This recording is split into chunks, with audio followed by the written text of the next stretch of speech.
안녕하세요. 구남식 목사입니다. 오늘 전해드릴 본 말씀은 야고보서 5장 7절에서 12절의 말씀입니다. 그러므로 형제들아 주께서 강림하시기까지 길이 참으라. 보라, 농부가 땅에서 나는 귀한 열매를 바라고 길이 참아 이른 비와 늦은 비를 기다리나니 너희도 길이 참고 마음을 굳건하게 하라. 주의 강림이 가까우니라. 형제들아 서로 원망하지 말라. 그리하여야 심판을 면하리라. 보라, 심판주가 문 밖에 서 계시니라. 형제들아 주의 이름으로 말한 선지자들을 고난과 오래 참음의 본으로 삼으라. 보라, 인내하는 자를 우리가 복되다 하나니 너희가 욥의 인내를 들었고 주께서 주신 결말을 보았거니와 주는 가장 자비하시고 긍휼히 여기시는 이시니라. 내 형제들아 무엇보다도 맹세하지 말지니 하늘로나 땅으로나 아무 다른 것으로도 맹세하지 말고 오직 너희가 그렇다고 생각하는 것은 그렇다 하고 아니라고 생각하는 것은 아니라 하여 정죄받음을 면하라. 오늘 말씀의 제목은 인내를 온전히 이루자, 이렇게 정해봤습니다. 성령이 9가지 열매가 있죠. 이 9가지 열매 가운데 2번씩이나 강조하면서 꼭 지켜야 한다고, 반드시 이뤄내야 한다는 말이 있습니다. 그게 인내예요. 성령의 9가지 열매 가운데 제일 첫 번째가 사랑이고, 네 번째 나오는 말이 오래 참음이고, 그리고 제일 마지막에 나오는 말이 절제예요. 오래 참음이나 절제나 다 인내와 관계되는 말이에요. 성령의 열매를 이루려면 인내해야 하고 또 끝까지 인내해야만 그 열매를 거둘 수 있다, 그런 말입니다. 99을 잘하다가도 하나의 인내를 참지 못해 깨빡치는 경우가 허다합니다. 마지막 하나, 그것까지 견디면 되는데 그걸 못한다는 거예요.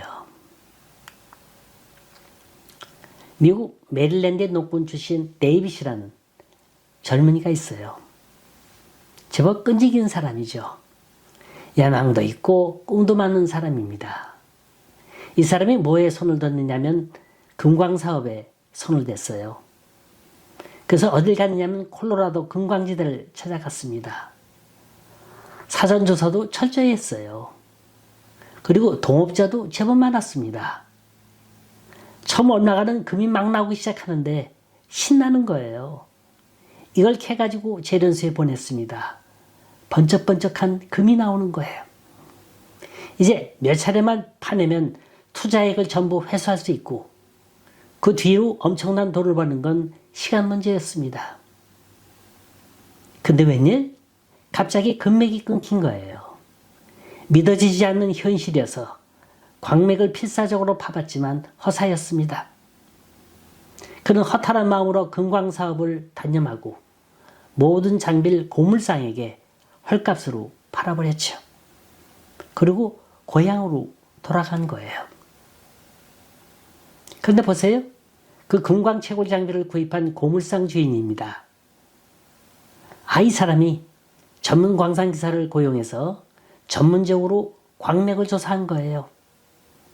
그랬더니 그 광맥이 단층 광맥이라는 거예요.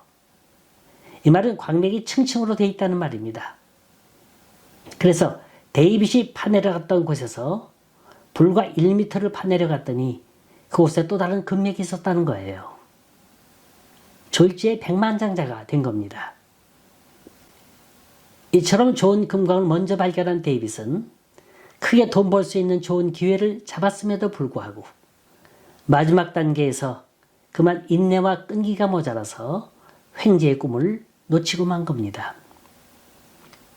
이 사실을 신문 보도로 알게 된 데이빗은 발을 구르면서 원통해하는 거예요. 그러나 그 사람도 참 걸작이었어요. 그는 생명보험을 파는 보험 외판원으로 전업하면서 그의 쓰라린 경험을 되살렸습니다. 그렇다, 1m다. 1m만 더 파들어가면 되는 일이었다. 그는 사람들에게 보험에 들기를 권유하다가 거절당할 때마다 언제나 마음속으로 자신에게 다짐했답니다. 나는 의지가 약했기 때문에 1m 앞에 있는 황금을 놓치고 말았다. 이젠 2번이고 3번이라도, 아니 5, 6번 거절당하더라도 결코 단념하지 않겠다. 결국 그는 끈기와 인내로 재도전해서 한 달에 $1,000,000 이상의 보험을 판매하는 금세기 최고의 세일즈맨으로 성공한 겁니다. 인내의 싸움에서 성공하고 승리한 거예요. 소위 끈기가 있어야 운도 따르는 법이에요. 이건 매우 단순하지만 기업가들이 성공하는 데 있어서 매우 근본적인 진리입니다. 기업을 성공시킨 사람들은 무슨 일이 있어도 절대로 굴복하거나 포기하지 않았음을 역설하고 있습니다. 서양 속담 그대로 세상은 인내하는 자의 것인 거예요.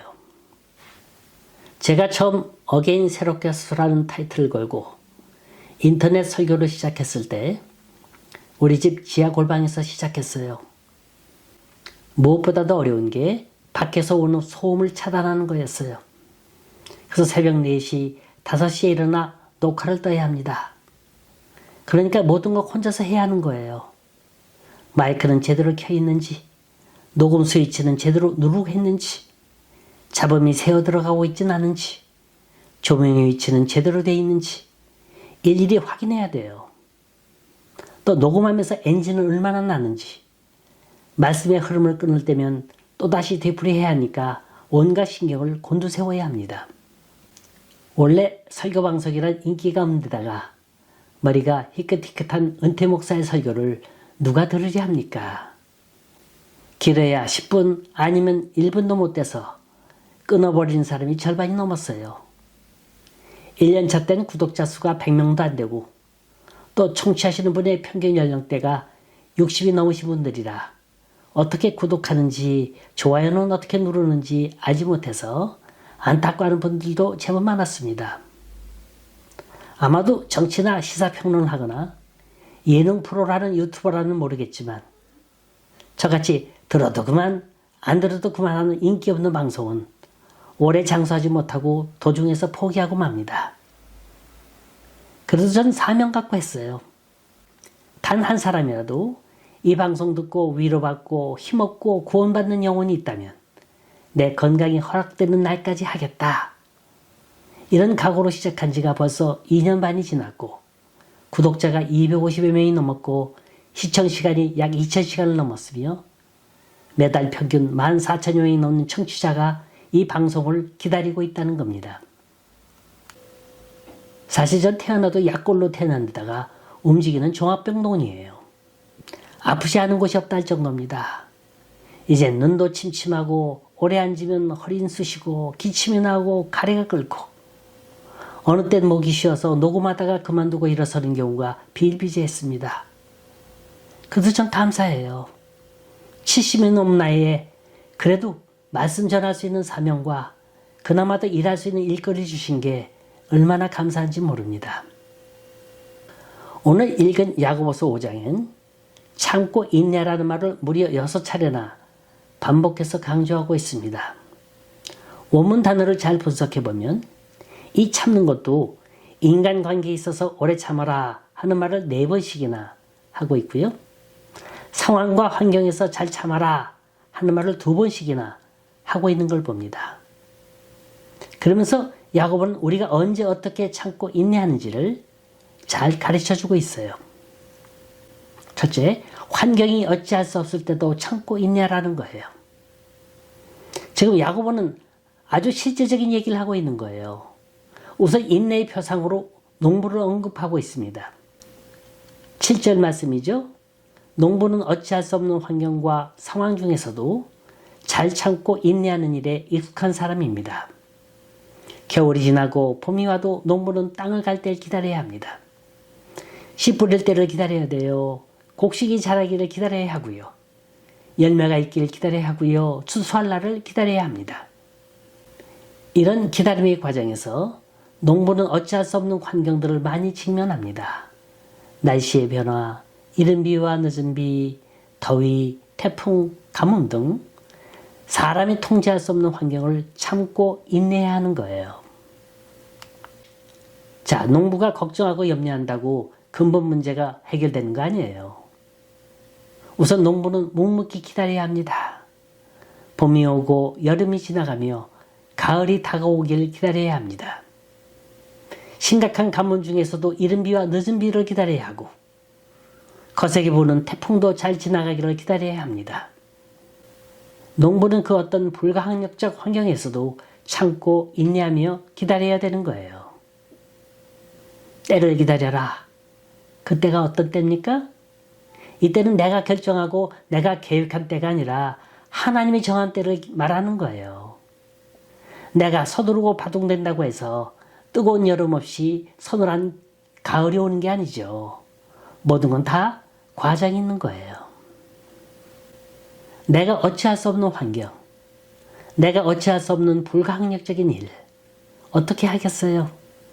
힘으로도 못하고 능력으로 못할 때, 세월만이 그 대답을 주고 하나님만이 그 해결의 열쇠를 쥐고 있을 때 우리는 다만 인내할 수밖에 없는 겁니다. 두 번째, 일이 쉽게 성취되지 않을 때도 참고 인내하라고 합니다. 야고보가 두 번째로 든 예는 선지자를 들었어요. 선지자의 사명은 미래 일을 예언하고 그 예언의 성취를 묵묵히 기다리는 일입니다. 그런데 대부분의 예언은 오랜 세월이 지나야 이루어지는 거예요. 그래서 선지자는 그 예언이 성취될 때까지 수십, 수백 년을 잠잠히 기다리는 겁니다. 본문 10절 보세요.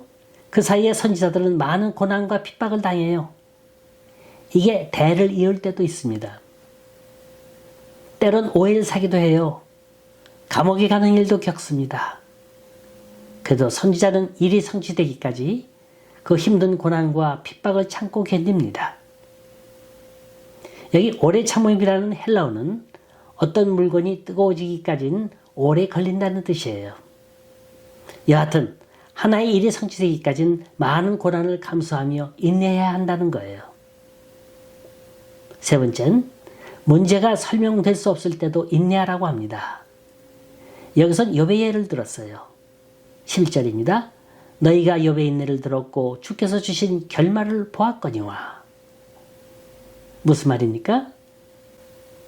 욥은 어느 날 갑자기 재산을 잃고 자식도 잃고 자신의 건강과 명예마저도 한꺼번에 다 잃었어요.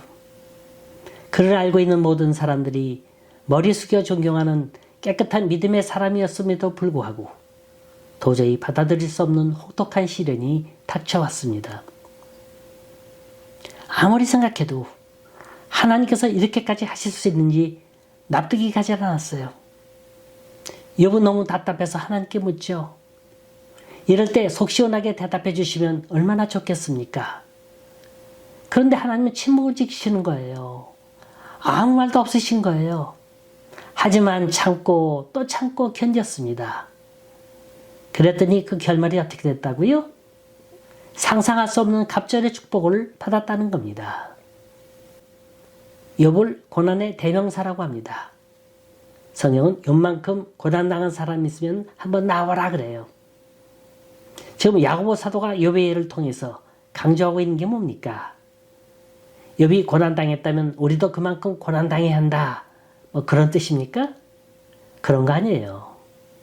고난 자체는 그 사람이 당하는 분량에 따라 다른 거예요. 어떤 고난이 오건 그게 문제가 아니에요. 여기 본문에서 강조하고 있는 건 11절 마지막 부분에 있습니다. 주는 가장 자비하시고 긍휼히 여기시는 자신이라. 고난을 잘 인내하면 뭐가 와요? 하나님의 자비와 긍휼을 경험하게 된다는 겁니다. 우린 고난당하면 힘들어해요. 가슴 아파해요. 못 견뎌냅니다. 이럴 때마다 난 혼자다. 난 외로운 사람이다. 이 세상엔 아무도 없다. 이렇게 스스로를 학대해보기도 해요. 근데 이상하죠? 외로운 순간, 고독의 순간, 무릎 꿇어 기도할 때 어떤 현상이 오던가요? 나도 모르게 눈물이 쏟아지고 나도 모르게 들려오는 주님의 음성 속에 그만 고꾸라지지 않습니까? 이 울음의 의미, 이 음성의 의미가 과연 뭘까요? 주님은 결코 곁에서 지켜보시는 방관자가 아니셨다는 거예요. 내가 아플 때 주님은 더 아파하셨고 내가 못 견뎌 하는 것보다도 주님은 더 힘들어 하셨어요. 자, 고난은 주님을 만나고 주님을 바라볼 수 있는 가장 빠른 지름길인 겁니다. 여기서 야고보 사도가 욥의 고난을 예로 든 건 욥처럼 입으로 하나님을 시인하라는 거예요. 하나님을 인정하라는 거예요. 난 잘 모르지만 주님은 정확하게 알고 계십니다. 난 기다리고 있지만 하나님은 역사하고 계시는 거예요. 내 기도의 응답이 지연되고 있는 것 같지만 이게 곧 거절을 뜻하는 건 아닌 거예요. 우린 주님을 제대로 바라봐야 돼요. 주님은 자비로우시고 긍휼히 여기시는 분이에요. 이 대답을 얻어내기까지 우린 인내하며 기다려야 하는데 그 기다림의 방법을 9절과 12절에서 답을 해주고 있습니다. 첫째, 기대하며 기다리라는 거예요. 농부는 추수때를 기다리며 선지자는 예언 성취의 날을 기다립니다. 그리고 무엇보다도 우리는 주님의 찾아오심을 기다리는 거예요. 너희도 길이 참고 마음을 굳게 하라. 주의 강림이 가까우니라. 주 예수의 강림이 가까우니 저 천국을 얻을 자 회개하라. 주 성령도 너희를 부르시고 무천사도 나와서 영접하네. 제가 젊었을 때 한참 은혜 받을 때예요. 경북 김천 용운산 사사봉 꼭대기에서 새벽잇을 맞으며 밤새껏 불렀던 찬송입니다. 과연 천국이 어디 있습니까? 우리가 죽어서 가는 천국도 천국이겠지만 주님은 또 다른 천국을 말씀하셨어요. 천국은 여기 있다 저기 있다 하지 말라. 천국은 네 마음속에 있느니라. 이제 내 능력의 한계를 느끼고 내 삶의 바닥을 경험할 때 나도 모르게 눈물 콧물 범벅이 되면서 시간 가는 줄 모르고 깊은 밤과 씨름할 때 주님은 내 눈물 닦아주면서 조용히 찾아와 주셨습니다. 바로 그곳이 천국이었어요. 여러분, 은혜를 쉽게 값싸게 받으려 하지 마세요. 금세 몸이 뜨거워지고 금세 내 입이 열려 방언이 터져나오는 거 기대하지 마세요. 은혜란 고난과 함께 씨름하면서 거저주는 하나님의 선물인 겁니다. 고로 하나님의 능력을 사모하세요. 기다리고 기다리세요. 참고 또 참으세요. 은혜의 우물을 파고 또 파면 그때 상수처럼 퍼붓는 은혜를 경험하실 줄 믿으시기 바랍니다. 두 번째는 잠잠히 기다리는 거예요. 누굴 원망할 필요 없어요. 또 누구에게 맹세할 필요도 없습니다. 100마디 말보다도 조용한 침묵이 더 힘이 될 때가 있어요. 그리고 때를 기다리는 겁니다. 우리 집 앞에 제법 예쁜 꽃들이 많이 있어요. 나무나 식물도 캄캄한 밤중이 지나고 밝은 새 아침이 오길 기다립니다. 그저 기다리기만 하면 되는 거예요. 그럼 예쁜 꽃망울을 터뜨리는 겁니다. 공중나는 새를 보라. 들에 핀 백합을 보라. 이들은 심지도 아니하고 기르지도 아니하시는데 이들을 먹이시고 입히시거늘 하물며 너희들이 까보냐. 이 믿음이 적은 자들아. 기다리지 못한다는 건 믿음이 적다는 거죠. 우리 침착하게 잠잠히 하나님이 일하시는 걸 기다려 봅시다. 어떤 상황에서도 쉽게 말 내뱉지 말고 괜히 죄짓지 말고 잠잠히 인내하면서 기다리십시다. 세 번째는 확신 갖고 기다리라는 거예요. 이 점이 야고보서의 클라이막스예요. 우리를 긍휼히 여기시는 주님이 반드시 회복해 주실 거니 확신을 가지라는 겁니다. 인내의 영웅 욥은 이런 절대적인 확신 갖고 자신의 불행을 이겨냈습니다. 그가 나를 죽이실지라도 나는 주님을 신뢰하리라. 오늘 우리에게도 이런 믿음의 배짱이 있으시길 바랍니다. 성경에서 기적을 일으킨 사람들은 다 어떤 사람들이었나요? 모두가 확신을 가진 사람들이었어요. 하나님이 지켜주신다. 하나님이 예비해 주신다. 하나님이 치료해 주신다. 하나님이 해결해 주신다. 이런 확신이 있었기에 그들은 주님을 만났고 주님을 경험했던 겁니다. 사람 보고 세상 보고 환경 보고 조건 보면 신앙할 것밖에 없습니다. 그러나 주님을 바라본 사람은 배짱이 있어요. 용기가 있었고 지혜가 있었습니다. 그러면 그럴수록 그들은 주님의 때를 기다렸고 겸손하게 엎드렸습니다. 여러분, 문제없는 가정, 문제없는 사람 한 사람도 없어요. 이 문제들은 다 우리에게 믿음의 인내를 테스트하기 위한 인생의 숙제들인 겁니다. 아무리 풀리지 않는 문제로 인내의 한계에 부닥친다 할지라도 마지막 결정권은 내가 하는 게 아니라 하나님께 맡겨드리세요. 참고 또 참고 인내하고 또 인내하면서 하나님의 운행하시는 능력의 손길을 경험할 수 있길 간절히 소원합니다.